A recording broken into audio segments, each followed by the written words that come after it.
नमस्कार, खबरें फटाफट देख रहे हैं आप, जहां कम समय में ज्यादा खबरें लेकर आता है दर्श न्यूज। मैं प्रीति दयाल। तो चलिए बिना देर किए सीधे करते हैं खबरों की शुरुआत।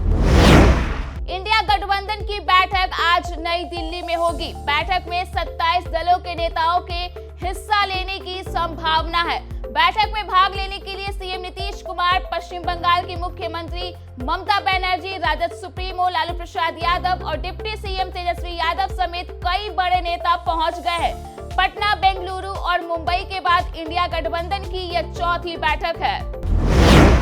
एक तरफ जहां दिल्ली में इंडिया गठबंधन की चौथी बैठक होनी है, वहीं दूसरी तरफ सोमवार को केंद्रीय गृह मंत्री अमित शाह ने बिहार के बीजेपी सांसदों के साथ डिनर मीटिंग की। बताया जा रहा है कि लोकसभा चुनाव की तैयारियों के मद्देनजर शाह बिहार के बीजेपी सांसदों से मिले।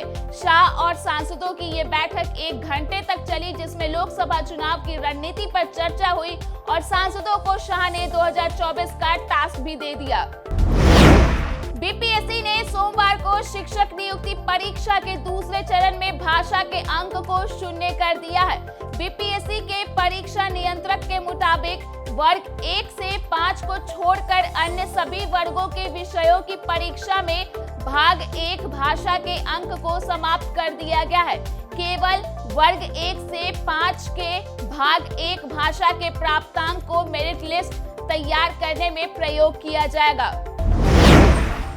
अगली खबर झारखंड से है, जहां रांची राज्य का पहला स्टेशन बनने जा रहा है, जहां रेलवे प्राइवेट अस्पताल खोलने की तैयारी में है। इसके लिए 1 सप्ताह में रांची रेल डिवीजन द्वारा टेंडर जारी कर दिया जाएगा। इसकी सारी प्रक्रियाएं लगभग पूरी कर ली गई है। स्टेशन पर प्राइवेट क्लिनिक खुलने से गोल्डन आवर में बीमार और घायल यात्रियों को स्टेशन पर ही इलाज मिल जाएगा। इंडिया गठबंधन की चौथी बैठक आज दिल्ली में होने जा रही है। इस बैठक में झारखंड के मुख्यमंत्री हेमंत सोरेन शामिल नहीं होंगे। सूत्रों की माने तो उनकी जगह जेएमएम का प्रतिनिधिमंडल शामिल होगा। विधानसभा का शीतकालीन सत्र और सरकार आपके द्वार कार्यक्रम होने की वजह से वे शामिल नहीं हो रहे हैं। उत्तर पश्चिमी चीन में सोमवार देर रात भूकंप के तेज झटके महसूस किए गए। भूकंप की तीव्रता रिक्टर स्केल पर 6.2 थी। भूकंप इतना शक्तिशाली था कि इससे कई इमारतें जमींदोज हो गई। इस घटना में 110 लोगों की मौत हो गई है, जबकि कई लोग घायल हैं। मरने वालों का आंकड़ा अभी और बढ़ सकता है। मलबे में फंसे लोगों को बाहर निकालने के लिए रेस्क्यू ऑपरेशन चलाया जा रहा है।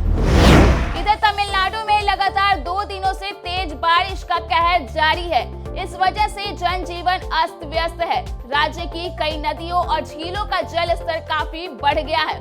सबसे खराब स्थिति राज्य के 4 समुद्र तटीय जिले कन्याकुमारी, तिरुनेलवेली, तूतीकोरिन और तेनकासी में है।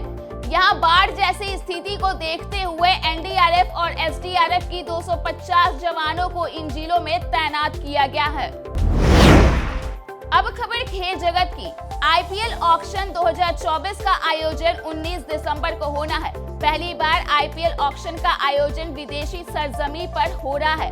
आईपीएल ऑक्शन की मेजबानी दुबई करेगा। इस ऑक्शन में कुल 333 खिलाड़ी होंगे। आईपीएल ऑक्शन में कई बड़े नामों पर निगाहें रहेगी, लेकिन सचिन, रविंद्र और अजमतुल्ला उमर जई उभरते हुए सितारों पर पैसों की बारिश हो सकती है। इन खिलाड़ियों ने पिछले दिनों वर्ल्ड कप में शानदार खेल का नजारा पेश किया था। अब खबर मनोरंजन जगत की। इस साल की मच अवेटेड फिल्म सालार का दूसरा ट्रेलर रिलीज हो गया है। प्रभास स्टारर इस high voltage action thriller film का फैंस पिछले लंबे समय से इंतजार कर रहे हैं। वही फैंस के एक्साइटमेंट को दोगुना करने के लिए अब मेकर्स ने एक्शन से भरपूर फिल्म का दूसरा ट्रेलर जारी कर दिया है। अब खबर मौसम की। बिहार में फिलहाल ठंड का प्रकोप बरकरार है। ये अलग बात है कि कोल्ड वेव यानी कि शीतलहर या कोल्ड डे जैसे हालात न होने के चलते फिलहाल लोग काफी सुकून से ठंड का आनंद ले रहे हैं। राजधानी पटना का न्यूनतम तापमान 18 दिसंबर को 9.5 डिग्री सेल्सियस रहा। वहीं अगले 24 घंटों के दौरान राज्य का मौसम शुष्क बना रहेगा। साथ ही राज्य के अधिकतम और न्यूनतम तापमान में किसी विशेष परिवर्तन की संभावना नहीं है। इसके साथ ही हल्के से मध्यम स्तर का कुहासा राज्य के 1 या 2 स्थानों पर छाए रहने का पूर्वानुमान है। तो फिलहाल के लिए सुबह के इस बुलेटिन में इतना ही। देश और दुनिया के तमाम अपडेट्स के लिए आप देखते रहिए दर्श न्यूज।